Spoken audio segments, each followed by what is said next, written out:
Karena taman ini tidak akan pernah merugi siapapun yang duduk di dalamnya. Nabi menyebutkan orang-orang yang duduk di situ akan mendapatkan as-sakinah, ketenangan, dan akan mendapatkan limpahan rahmat Allah serta mendapatkan ampunan darinya. Lebih dari itu, kita semua mendapatkan sanjungan yang tinggi dari Allah Subhanahu wa taala, menyebut-nyebut nama-nama orang-orang yang selalu duduk dalamnya di hadapan para makhluk yang mulia di arsy sana. Mudah-mudahan kita selalu diberikan semangat, diberikan kekuatan untuk bisa senantiasa belajar dan menuntut ilmu sebagaimana yang telah diberikan kesempatan oleh pengurus masjid untuk bisa sama-sama mengupgrade, menambah pengetahuan kita, ya, pemahaman kita tentang agama Allah yang mulia ini.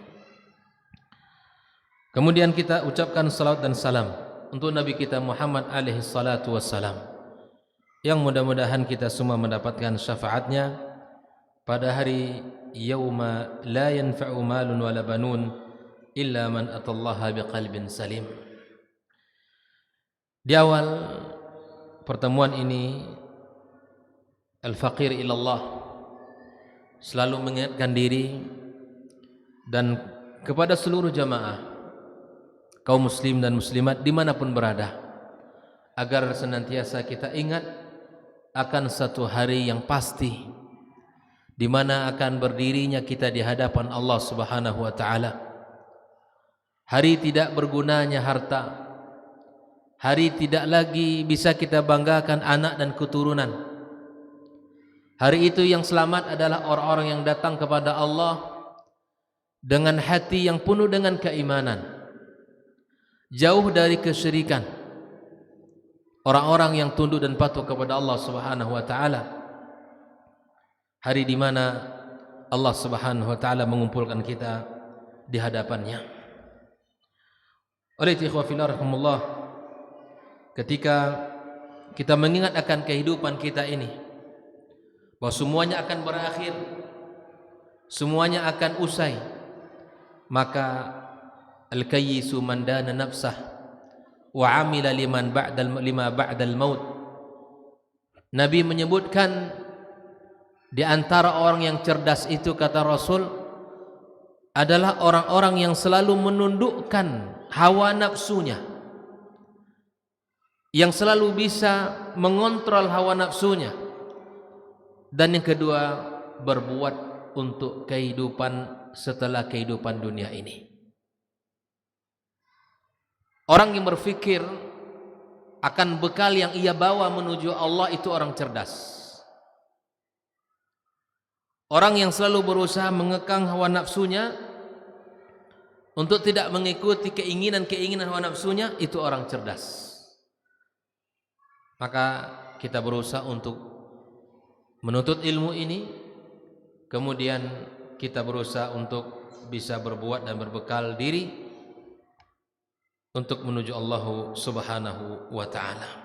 Dan sebaik-baik bekal tentunya adalah at-tauhid yang benar, akidah yang benar, kebersihan keyakinan kita dari kesyirikan. Mari senantiasa kita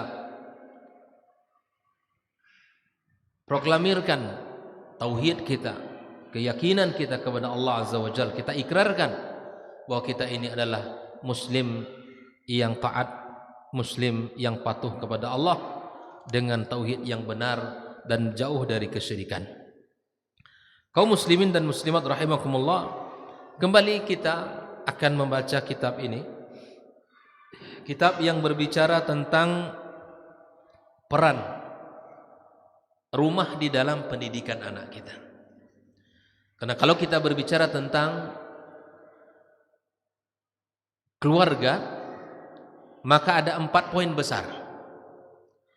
Yang pertama adalah pembicaraan tentang pernikahan, hubungan suami istri.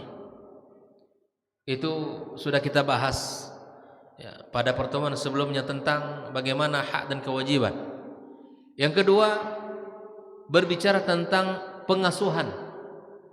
Ketika orang sudah berumah tangga, Allah hadirkan anak, maka ada tugas yang besar yang Allah amanahkan kepada orang tua untuk mengasuh anak-anaknya, untuk mendidik anak-anaknya, untuk membina anak-anaknya. Maka di antara tempat yang pertama anak-anak kita mendapatkan pendidikan adalah rumah kita. Nah, bagaimana rumah ini berperan dalam konsep pendidikan mereka? Ini akan kita bahas.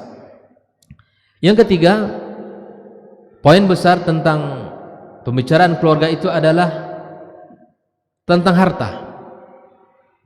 Ya, baik harta yang ditinggalkan, yang disebut dengan warisan, ya, warisan, dan siapa-siapa yang mendapatkannya. Yang keempat adalah tentang perwalian, karena itu hal yang penting dalam urusan rumah tangga.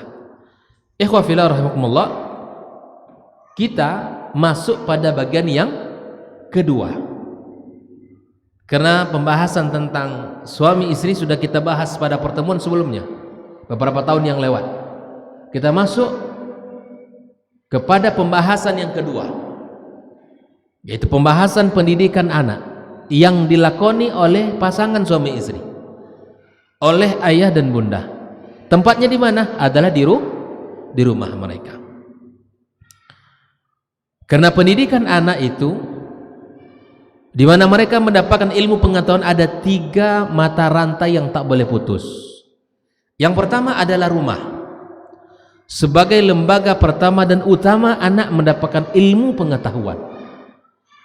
Makanya tak jarang kita dapatkan para sahabat, para as-salafus saleh, dulu mereka ketika anak sudah mulai berbicara, maka yang ditalkinkan oleh orang tua mereka kalimat la ilaha illallah. Ini pendidikan tauhid, sebagaimana Islam mengajarkan di saat anak lahir ke dunia ini, maka kalimat yang pertama yang kita bacakan kepada anak kita adalah kalimat tauhid. Diazankan anaknya agar pertama yang dia dengar ketika berada di dunia ini adalah kalimat tauhid. Jelas ya? Kemudian para sahabat mentalkinkan ayat-ayat yang berbicara tentang tauhid.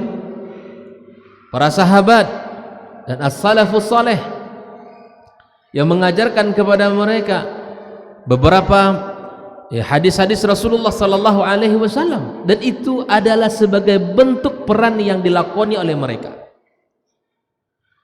Jadi sesungguhnya pendidikan pertama dan utama itu bagi anak adalah rumahnya. Yang kedua, mata rantai pendidikan anak yang tak boleh putus adalah yang kedua, lembaga pendidikan. Di mana kita orang tua terbatas di dalam ilmu pengetahuan. Tidak semua kita mampu memiliki ilmu pengetahuan dalam seluruh ilmu-ilmu yang ada hari ini. Maka anak kita didik di lembaga pendidikan. Nah, tentunya kita sebagai orang tua melihat tidak hanya lembaga itu lembaga yang dipandang bagus dari sisi fasilitas, gedungnya, tempatnya ber-AC, tapi mesti kita bertanya apa yang diajarkan oleh para gurunya di situ. Maksudnya apa? Kurikulumnya seperti apa? Karena apalah artinya anak kita belajar dengan fasilitas yang lengkap, fasilitas yang istimewa, tapi tidak diajarkan di pendidik lembaga itu tentang nilai-nilai keimanan, tidak diajarkan nilai-nilai tauhid. Terkadang sebagian orang tua hari ini silau, Pak. Yang menjadi ukuran baik atau tidak baiknya sekolah itu apa? Bangunan. Saya pernah ketemu dengan seseorang, nggak jadi dia masukkan sekolah anaknya karena apa? Melihat fasilitas. Kata dia, saya pertama kali melihat, ya saya lihat dulu bagaimana fasilitasnya. Sah saja Anda melihat seperti itu, tapi yang menjadi penting dalam lembaga pendidikan bukan hanya pada fasilitas, bukan terletak pada fasilitas, tapi bagaimana para pendidiknya, bagaimana kurikulumnya, dan bagaimana ya cara mereka mendidik anak-anak kita. Nah, yang ketiga, mata rantai pendidikan anak kita adalah lingkungan di mana dia tinggal. Makanya Islam sangat memperhatikan, Pak, lingkungan anak kita tumbuh, lingkungan anak kita besar. Karenanya Islam memberikan arahan, memberikan bimbingan agar kita melihat dulu tetangga kita siapa sebelum kita menentukan tempat tinggal kita, karena pengaruhnya sangat besar di dalam pembentukan karakter anak, pembentukan kebiasaan anak, sangat besar. Karena itulah Islam memberikan bimbingan, nasihat yang ada di dalam agama kita, al-jaru qabla ad-dar. Lihatlah tetangga sebelum ya menentukan rumah yang kita sewa, rumah yang kita beli, atau rumah yang akan kita bangun. Karena pengaruhnya sangat luar biasa. Contoh, ketika kita punya prinsip dalam pendidikan anak bahwa yang kita masukkan, yang kita berikan makan kepada anak kita adalah rezeki yang halal, rezeki yang halal. Tapi barangkali ada di antara orang-orang yang di sekitar kita tidak mempedulikan tentang masalah rezeki halal atau haram. Nah, bisa jadi anak kita akan bermain dengan anaknya, bisa jadi anak dia main ke tempat kita, makan di rumah kita, atau anak kita main bersama anaknya, mungkin makan di tempat rumah tetangga kita itu.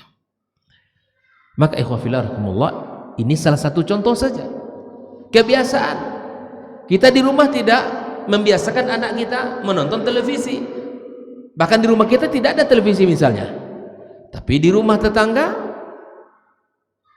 itu yang menjadi tontonan utama.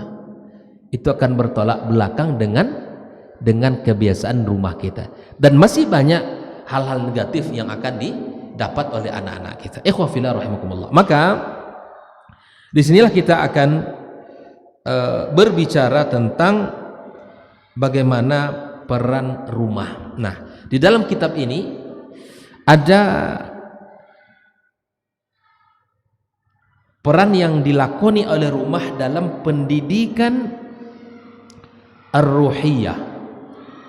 Jadi rumah tidak hanya sekedar menjadi tempat untuk mendapatkan ya peran kasih sayang, ya, kemudian pendidikan secara fisik, tetapi rumah juga berperan di dalam pendidikan ruhi anak-anak kita. Karena kita ini bukan hanya terdiri dari fisik, ada ruh yang harus dibangun, ada semangat yang harus ditanamkan, ada keyakinan yang harus tumbuh, keyakinan kepada Allah Subhanahu wa taala. Dan ini tempat pertamanya adalah rumah, sebelum anak kita mendapatkan ilmu pengetahuan di sekolahnya. Kemudian peran yang kedua adalah peran tentang pendidikan akhlak. Rumah sangat berperan besar dalam pendidikan akhlak.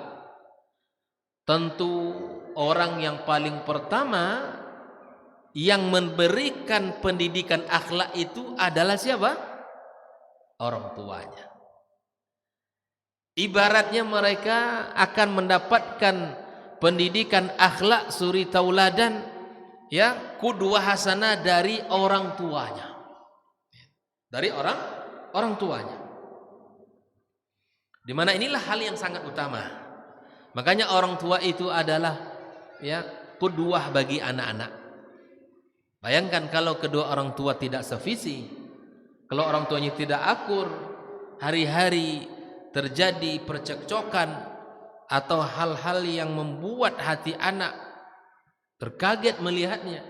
Nah, ini akan sangat sulit dalam pembentukan akhlak anak-anak. Nah, bagaimana nanti pola rumah untuk menanamkan akhlak itu macam-macam caranya. Insyaallah akan kita bahas ya.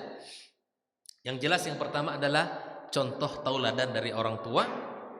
Yang kedua, di mana kita membacakan kisah-kisah para nabi dan rasul di dalam pembentukan akhlak anak-anak kita. Kejujuran nabi, akhlak nabi disampaikan ke anak-anak. Ibu-ibu bacakan kisah-kisah akhlak rasul seperti apa, akhlaknya para sahabat seperti apa, sampaikan. Kalaulah kita bacakan tentang kepribadian Rasulullah ke anak kita, tak akan habis waktu untuk membacakannya. Sungguh sangat banyak kemuliaan Nabi kita sallallahu alaihi wasallam, akhlak Nabi kita alaihi salatu wassalam, akhlak kepada Allah, akhlak kepada orang dewasa, kepada orang tua, akhlak kepada sahabat, akhlak kepada kaum muslimin, itu sangat banyak. Bahkan akhlak kepada non muslim itu pun ada pada kehidupan Rasulullah sallallahu alaihi wasallam. Kemudian di antara caranya kita juga harus menyampaikan tentang Islam yang penuh dengan rahmah dan kasih sayang. As-sawabu wal iqab. Islam kalau kamu punya akhlak yang baik, kamu berbuat ini dan itu, kita sampaikan mendapat pahala. Kalau kamu begini, kamu dapat dosa, kita sampaikan. Itu dalam rangka cara-cara untuk menanamkan akhlak yang mulia. Kemudian peran yang ketiga, peran yang berkaitan dengan peran sosial. Di kita ini makhluk yang tidak bisa hidup kita-kita saja. Rumah tangga kita, rumah tangga yang mesti berinteraksi dengan orang-orang sekitar. Jangan menjadi orang yang tidak kenal dengan tetangganya. Karena tetangga itu adalah orang yang paling dekat dengan kita. Bahkan Nabi pernah ditanya, siapa orang yang paling dekat dengan kita, tetangga yang seperti apa? Tetangga yang paling dekat pintu rumahnya dengan pintu rumah kita. Di dalam kitab Al-Adab Al-Mufrad, ikhwah fillah rahimakumullah, itu ternyata ada nanti ya di hari kiamat itu seseorang sudah hampir masuk ke dalam surga. Amalan sudah dihisab, kebaikan sudah dihitung, dia masuk ke dalam surga. Tapi ada orang yang ditahan oleh tetangganya. Bayangkan. Bagaimana keluarga muslim tidak berbuat, tidak baikan dengan tetangganya? Apa yang mau diharapkan? Ada orang, Mbak, hidup bertetangga seperti ya, tidak bertetangga. Tidak kenal siapa nama tetangga di sebelahnya. Tidak kenal ya dengan kondisi dan keadaannya. Bahkan Nabi sallallahu alaihi wasallam ya mengancam orang-orang yang tidur nyenyak dengan kekenyangan sementara tetangganya kelaparan. Nabi SAW mengancam orang seperti ini. Bahkan Nabi Sallallahu Alaihi Wasallam juga mengancam orang-orang yang tidak nyaman tetangga-tetangganya dari perilakunya. Banyak, ya, banyak hal yang membuat tetangga tidak nyaman dengan kita. Contoh, tetangga ini suka, mohon maaf ini contohnya, misalnya suka musik. Musik kalau dihidupkan keras. Padahal dinding rumahnya satu dinding rumah kita dengan rumah dia. Yang sebelah kurang suka musik. Ini tolong diperhatikan. Terkadang subhanallah, orang tetangga kita pengen tidur, yang kawan sebelah ini matanya selalu terbuka. Ini bab-bab yang mesti kita jaga. Itu pembahasan sangat panjang insyaallah. Namun pendidikan sosial diantaranya adalah di mana kita memberikan perhatian di mana anak-anak kita ajak bersosial, kita ajak untuk berkenalan ya dengan orang-orang sekitar. Ada orang yang sakit kita kunjungi, ada orang yang susah kita bantu, ada orang yang dapat musibah kita hibur. Anak-anak kita libatkan. Ada ketika tetangga kita, masyarakat kita ini terjadi sesuatu, kita ikut ya.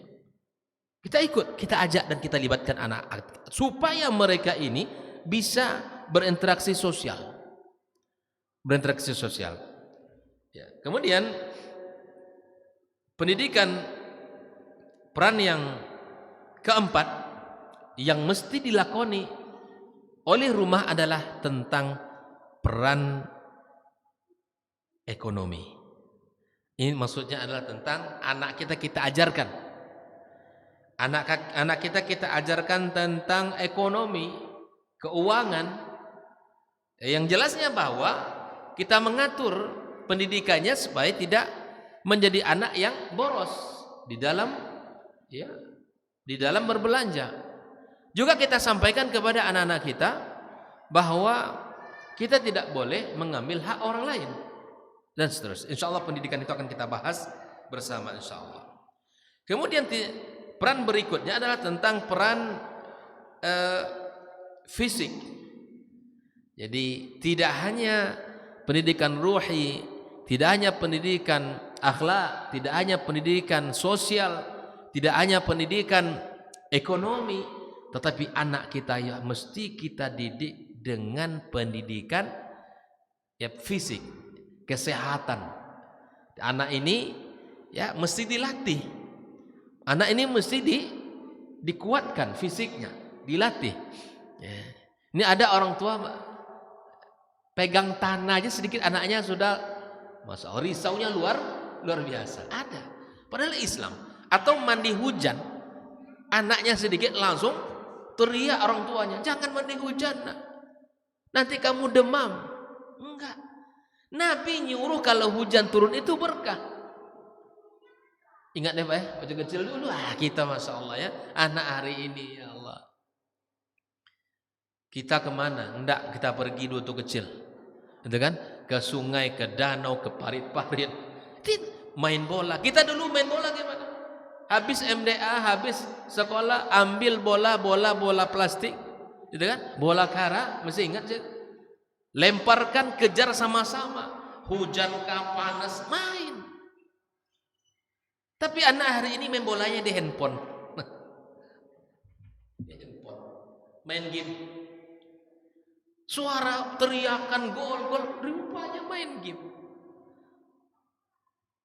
Apa yang sehat? Mental rusak, mental sakit. Yang jelas mata rusak nanti. Sering duduk, kurang minum, kena pinggang. Banyak makan, perut buncit. Dan tidak ada sehatnya. Nah pendidikan ini Islam mengatur semuanya. Makanya Bu, kalau ada anak minta turun hujan misalnya anak kita kebetulan sehat walafiat, ya kan? Turun hujan. Saya akan sampaikan nanti hadis Nabi bagaimana Nabi menyuruh anak-anaknya, ya, menyuruh anak-anak umat Islam untuk mandi hujan. Karena hujan itu rahmat. Kalau kondisi anak kita lagi sehat, kemudian ya tidak petir segala macam, ya silakan. Misalnya Bunda mau mandi hujan, silakan nak. Silakan mandi hujan. Gembiranya luar biasa. Dan kita merasakan itu. Kita sudah pernah merasakan itu. Maka apa yang kita rasakan di masa-masa kanak-kanak kita, di masa kecil kita, berikan kesempatan kepada anak-anak kita. Saya pernah ketemu anak main tanah, pegang tanah aja sedikit, wow, orang ibunya masya Allah, jangan kau nanti kotor kamu begitu. Tanah, tak ada masalah. Kita asal dari tanah. Jadi beginilah tekan pendidikan kita. Islam akan memandu. Insyaallah akan kita bahas buku ini. Bagaimana anak-anak kita, Rasulullah SAW ya, dengan anak-anak sahabat, bahkan dengan cucu-cucu beliau, kita dapatkan beberapa kesempatan-kesempatan yang memang dilatih fisik. Ya. Berlari, ya, berkejaran, dan itu diajarkan oleh Islam. Jadi anak ini mesti dilatih. Kalau kita dulu ke ladang waktu kecil-kecil, tidak ada cerita di hari libur ya keringat itu keluar, tidak ada cerita. Dan alhamdulillah sehat. Dan hari ini anak-anak mesti dilatih. Apalagi pola makanan hari ini pola yang tidak seperti kita dulu. Maka ini hal yang sangat utama untuk kita perhatikan. Kemudian peran rumah mengikat anak dengan sekolah. Nah ini, jadi rumah memberikan peran pendidikan penguatan apa yang dibangun di lembaga pendidikan, maka kita menjadi penguat terhadap materi-materi itu. Jadi anak-anak belajar, kemudian kita di rumah menjaga dan mengevaluasi semana anak-anak kita. Kemudian terakhir peran ansyatatul baitil muslim, aktivitas yang mesti hidup.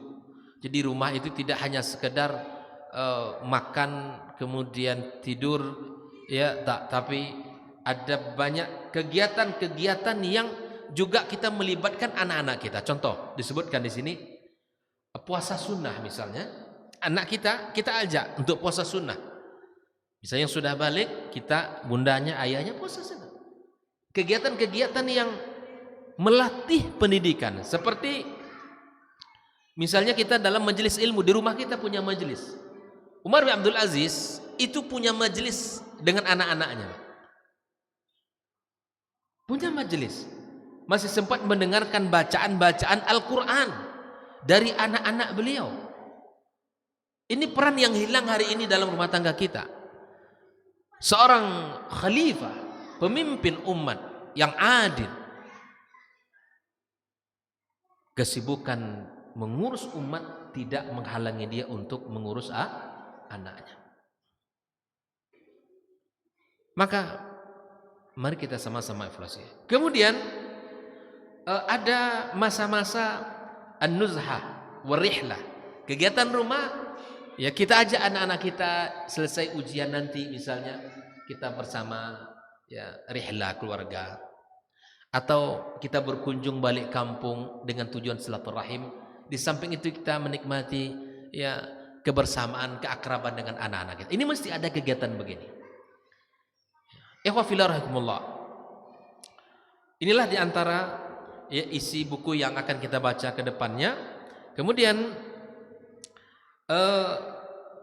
saya akan mencoba untuk masuk ya pada malam ini insyaallah dengan memulai pada at-tarbiyah ar-ruhiyah. Kita masuk pada pendidikan bagaimana Islam mengatur ya bagaimana pendidikan ruhi itu harus dibangun. Al-insan ruhun tsumma jasad. Kita ini, kata muallif kitab ini, kita ini manusia terdiri dari dua unsur.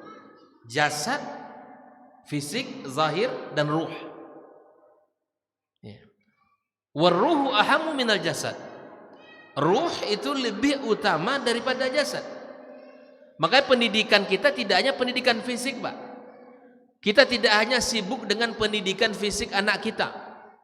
Ya, tidak sibuk dengan pendidikan zahirnya. Tapi kita mesti lebih mementingkan pendidikan ruh. Pendidikan fisik kita perhatikan, gizi anak kita perhatikan. Pendidikan ruh, keimanan itu juga lebih penting, jauh lebih penting. Orang beriman walaupun fisiknya tidak sempurna jauh lebih mulia daripada orang yang fisiknya bagus tapi dia tidak beriman. Wa hiya mahallul aqidati wal qiyam. Karena ruh itu adalah tempatnya akidah, keyakinan serta nilai-nilai. Wa kullu ma yumayyizul insan an ghairihi minal kainat. Itulah yang akan membedakan manusia dengan makhluk yang lain. Jadi manusia ini bukan hanya sekedar fisik, tapi dia ada unsur yang lebih penting daripada itu, yaitu urusan ruh. Makanya pendidikan ruhi itu Pak mesti lebih dikencangkan. Ya. Kemudian Allah Subhanahu wa taala telah menjadikan manusia ini khalifah di muka bumi ini. Allah berikan keistimewaan dari makhluk-makhluk yang lain. Fa idza sawaituhu wa nafakhtu fihi min ruhi faq'u lahu sajidin. Inilah Allah muliakan manusia. Allah berikan keistimewaan kepada manusia. Kaum muslimin dan muslimat rahimakumullah, disebutkan oleh muallif kitab wa taqatur ruhiyya fil insan hiya akbaru taqah. Kekuatan ruh kepada manusia adalah kekuatan yang sangat besar. Wa ashadduha ittisalan bihaqa'iqil wujud, yang punya hubungan kuat dengan hakikat yang ada ini. Ya. Kekuatan ruhi itu sangat kuat. Jika dibandingkan dengan kekuatan badan, kekuatan fisik itu terbatas. Jelas ya? Kekuatan ruhi ini kuat, Pak. Orang bisa jadi fisiknya nggak terlalu kuat, tapi semangat. Para sahabat yang mulia, ya, salah seorang sahabat Amr bin Jumuh misalnya, ketika perang Uhud kalau tidak salah, dia seorang sahabat yang tidak sempurna pincang kakinya. Tapi kemudian, ya Rasulullah, uridu an ata'al jannata bi'arjati. Nabi tidak mengizinkan ikut jihad karena kekurangan yang ada pada fisiknya. Tapi kata dia, ya Rasulullah, saya ingin menginjak surga dengan kondisi fisik saya begini. Bayangkan. Yang membuat dia berani itu apa? Kekuatan iman, kekuatan ruhi. Bukan hanya kalau melihat sekedar kekuatan fisik, ya itu sangat terbatas. Ikhwah fillah rahmatullah.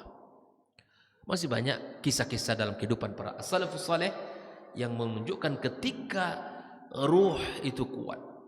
Betapa banyak kejadian peristiwa peperangan di zaman Rasul. Jumlah kaum muslimin jauh lebih sedikit dibandingkan dengan musuh-musuh Islam. Berlipat-lipat. Perang Badar, perang pertama Islam. Jumlah tak seimbang.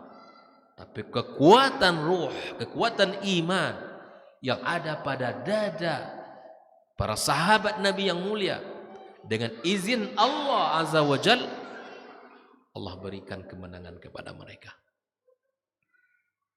Masih banyak kisah-kisah peperangan yang jumlah kaum muslimin jauh lebih sedikit. Ikhwah fillah rahmatullah.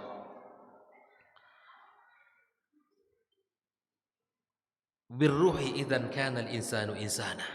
Dengan ruh itulah manusia dianggap manusia. La bil jasadi wala bil aql. Tidak, manusia tidak diukur karena hanya sekedar fisik, punya fisik dan punya akal. Bayangkan, jadi yang menjadi titik penentunya adalah ruh, keimanan yang ada pada diri kita. Li'annaha nafkhatu min Allah azza wa jalla. Wa amal jasadu fa min at-tin. Wa li'annaha baqiyatun wal jasadu yafna. Adapun jasad dari tanah, adapun ruh adalah dari Allah Subhanahu wa taala yang meniupkan. Kemudian fisik ini akan hancur dengan meninggalnya kita. Adapun ruh baqiyah, ya, adapun ruh baqi. Maka ikhwah fillah rahimakumullah, wa mimma, ya kata beliau, di antara hal yang menyedihkan pendidikan kita hari ini adalah pendidikan yang menitik beratkan kepada fisik dan akal dan mengabaikan pendidikan ruh. Ya.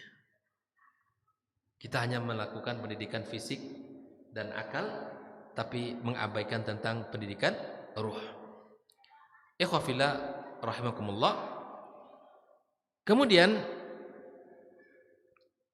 pendidikan ruhi ini adalah salah satu pendidikan dasar dalam pendidikan Islam. Nah, ini. Jadi anak tidak hanya pintar untuk sebuah ilmu, tidak hanya cerdas menguasai dalam satu bidang ilmu, tapi pendidikan ruhi itu jauh lebih penting dan dia merupakan bagian terpenting pondasi dasar dalam pendidikan Islam. Jelas ya? Makanya at-tarbiyatul islamiyatu tarbiyah syamilah wa mutawazinah. Pendidikan Islam itu pendidikan yang sempurna, pendidikan yang seimbang. Apa seimbangnya? Memperhatikan sisi ruhinya, memperhatikan sisi akalnya, dan memperhatikan sisi jasa. Seimbang. Ya. Kalau mendidik orang cerdas, pintar banyak. Caranya bisa, mudah. Tapi tidak semua orang yang pintar itu ya memiliki ruh yang baik, semangat di dalam keislaman. Ya. Wa hadha tawazun huwa simatul insani salih. Keseimbangan antara ruh, kemudian akal dan jasad itu adalah tanda orang saleh. Seimbang, Pak. Kita ini tidak hanya menjadi hamba nafsu, hawa nafsu. Kan di dalam Al-Qur'an disebutkan ada al-ammaratu bisu, ya kan? Bahwa ada jiwa kita ini yang selalu menyuruh untuk berbuat apa? Berbuat buruk. Ya. Ada orang-orang menjadi hamba hawa nafsu. Kalau pendidikan ruhinya tidak ditanamkan pada anak, ya, maka itu akan anak ini seakan-akan jauh dari nilai-nilai keimanan itu sendiri. Ini masalah besar kita hari ini. Apalagi toksit media sosial hari ini. Racun-racun media sosial hari ini sangat banyak merusak keimanan dan akhlak daripada anak-anak kita. Dari tontonan, dari apa?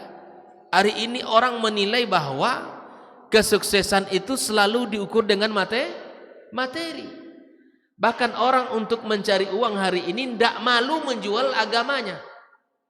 Membuat konten-konten yang bertentangan dengan syariat.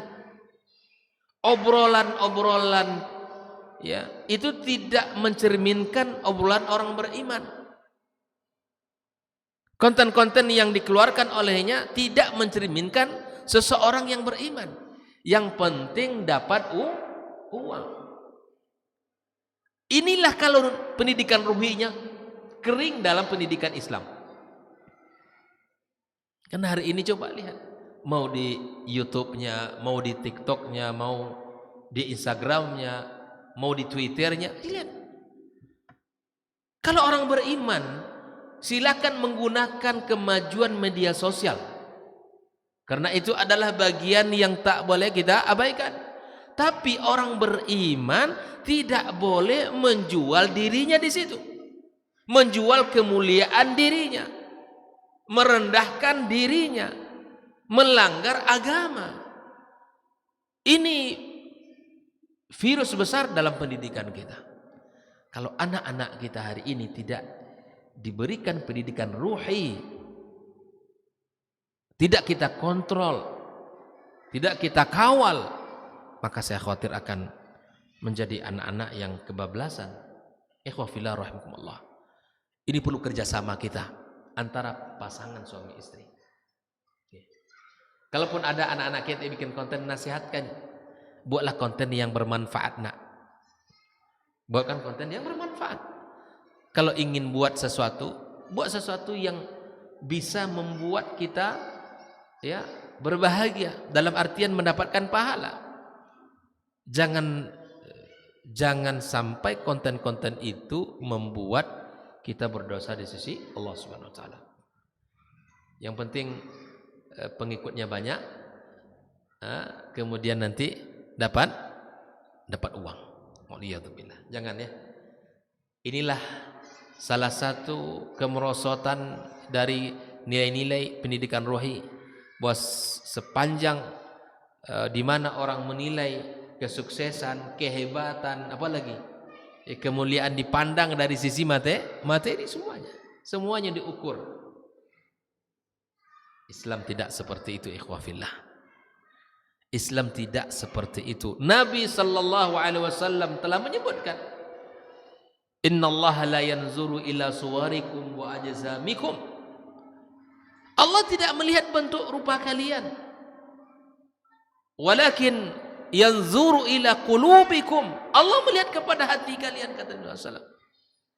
Hati ini yang menjadi ukuran. Bahkan Allah Subhanahu wa taala telah mengatakan, ya, inna akramakum indallahi atqakum.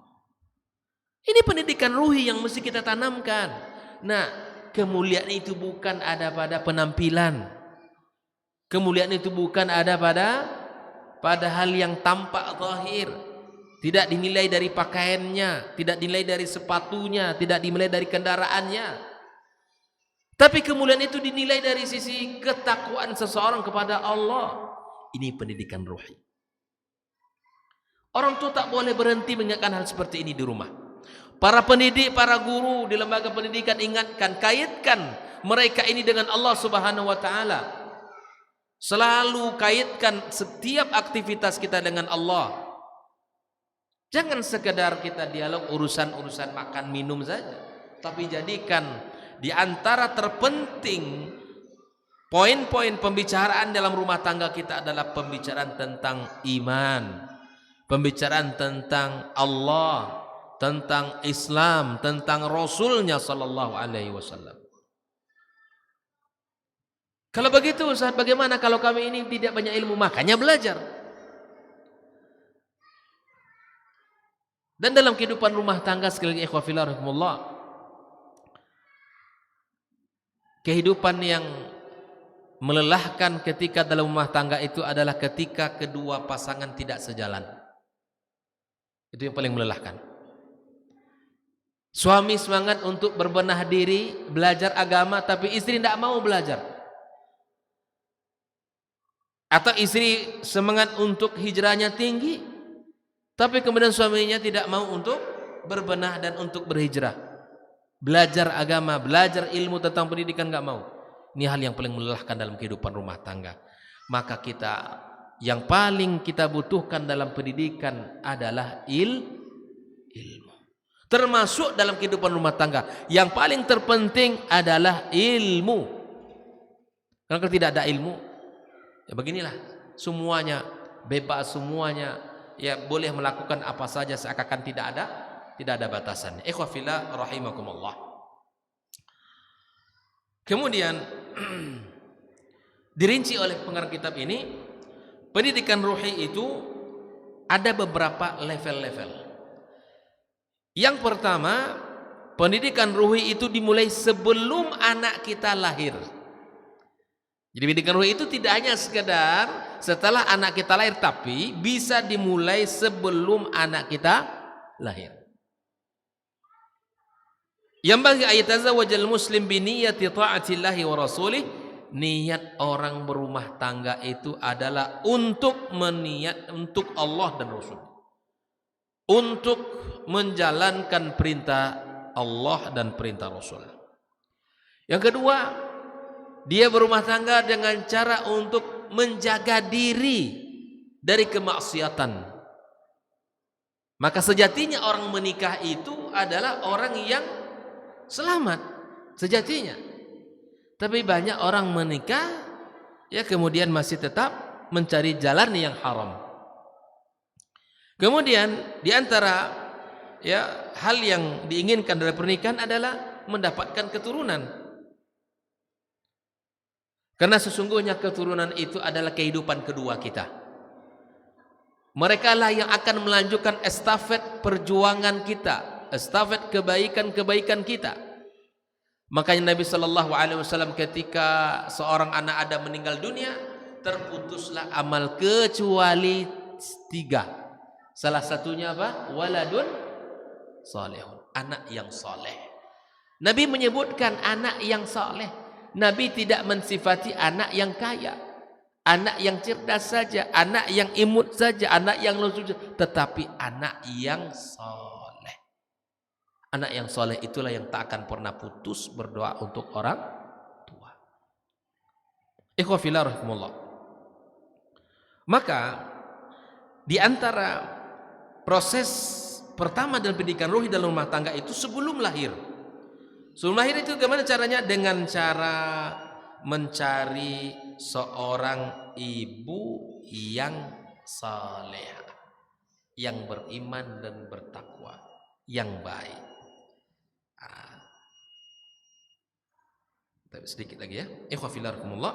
Maka ketika proses pertama sebelum lahir ini, maka lakukan dari proses sejak dalam proses pemilihan, kemudian proses pernikahannya, kemudian jadikan ketika kita yang mendatangi keluarga kita, jangan lupa berdoa kepada Allah Subhanahu wa taala ya. Kemudian di dalam proses ketika anak sudah ketika janin berada di rahim, maka seorang ibu pun ya, pendidikan yang harus dilakukan selalu berdoa kepada Allah, meminta pertolongan kepada Allah, mendengarkan ayat-ayat Al-Qur'an, tidak seperti konsep hari ini yang selalu disebarkan, mendengarkan musik-musik klasik katanya kan. Tidak perlu itu. Kita punya kalam Allah yang mendengarkan saja mendapatkan pahala, dan itu terbukti.